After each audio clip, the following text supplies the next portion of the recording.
უნივერსიტეტი და ძალიან დიდ დატვირთვას ატარებს.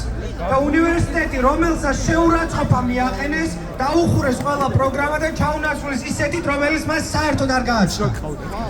თემურ ჩილაჩავა, სოხუმის მეცნიერებათა დოქტორი.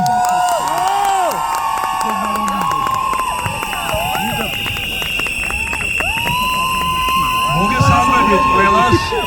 მე მიხარია რომ დგავარ თავისუფალი უნივერსიტეტის, სადაც ზუსტად არის ნიჭის და თავისუფალი აზრის კერა.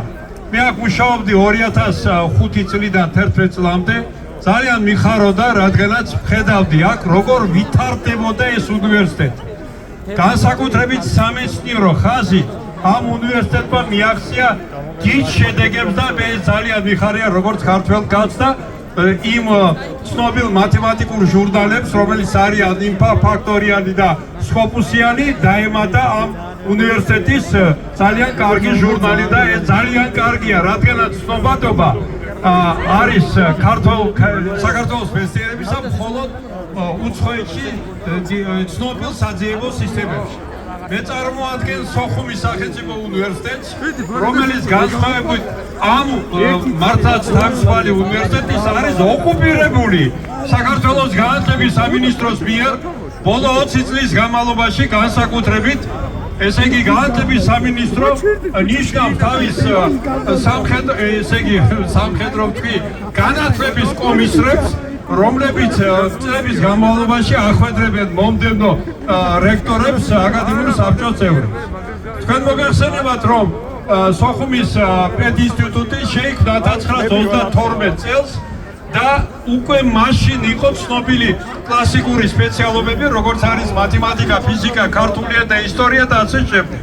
შემდგომში 79 წელს ამიერკავკასიაში მეოთხე უნივერსიტეტი, ხოლო საქართველოში მეორე უნივერსიტეტი გახდა სოხუმის სახელმწიფო უნივერსიტეტი, რომელიც საქართველოს ცენტრალური ხელისუფლების დანაშაულებრივი პოლიტიკის გამო სახელწოდება შეიცვალა და უწოდეს აფხაზეთის სახელმწიფო უნივერსიტეტი. 94 წელს, როცა მანამდე რუსეთ-საქართველოს სამამულო ომში აფხაზეთში 13 თვისა და 13 დღის განმავლობაში ჩვენ მივბრძოდით, ცხადია რუსული ჯარმა დაგვამარცხლა. პირველი მოთხოვნა მერე მოლაპარაკების დროს 94 წელს რუსების და აფხაზების სეპარატისტი აფხაზების მხრიდან იყო გაუქმდეს აფხაზეთის ლეგიტიმური ხელისუფლება, აქ რომ არიან თბილისში და მაშინ ერქვა თბილისის სახელმწიფო უნივერსიტეტის სოხუმის ფილიალი. მაშინ საბედნიეროდ ეს არ განხორციელდა. ხოლო დღეს სოხუმის სახელმწიფო უნივერსიტეტს დაუხურეს 24 საბაკალავრო, 18 სამაგისტრო პროგრამა, ანუ 100%. და ჩვენ გვეუბნებიან, რომ უნდა გახდეთო აგროპედაგოგიური ინსტიტუტი. აგრონომიის სპეციალობა სოხუმის სახელმწიფო უნივერსიტეტში, მანამდე პედინსტიტუტში არასოდეს არ იყო. ეს არ არის ჩვენი პროფილი.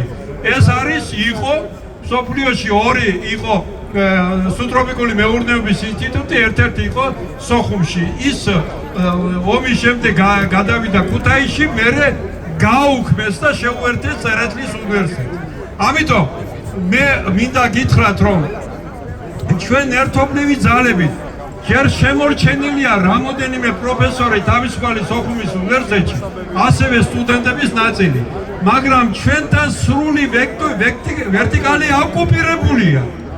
ჩვენ არ გვაქვს საშუალება თავისუფლად საუბრისა, რადგანაც ყველა დაწყებულია აკადემიური საბჭოების და ასე შემდეგ, ყველა არის დანიშნული საქართველოს განათლების სამინისტროს მიერ.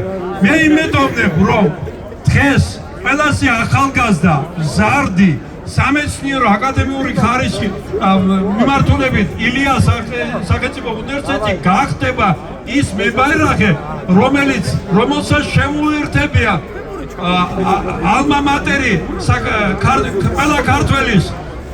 მას გონია, რომ ყველაფერი კარგადაა, მაგრამ იქაც არ არის კარგად. სამედიცინო ასე შემდეგ სკოლის მასწავლებლის პრობლემა წაართვეს, ხოლო საქართველოს ტექნიკურ უნივერსიტეტს გონია დღეს რომ თავი ქუჩი აქვს, მაგრამ სამწუხაროდ საინჟინრო სპეციალობებზე სტუდენტები არ მივა და აღმოჩნდებიან ცოტა ხანში მძიმე მდგომარეობაში. ამიტომ მე კიდევ მოგესალმებით და ვიმედობდნენ რომ ილიას უნივერსიტეტი თავისი ვაჟკაცი რექტორით ხალბატონი ნინოთი იქნება იმ ლელოს გამტანი, რომელიც საქართველოს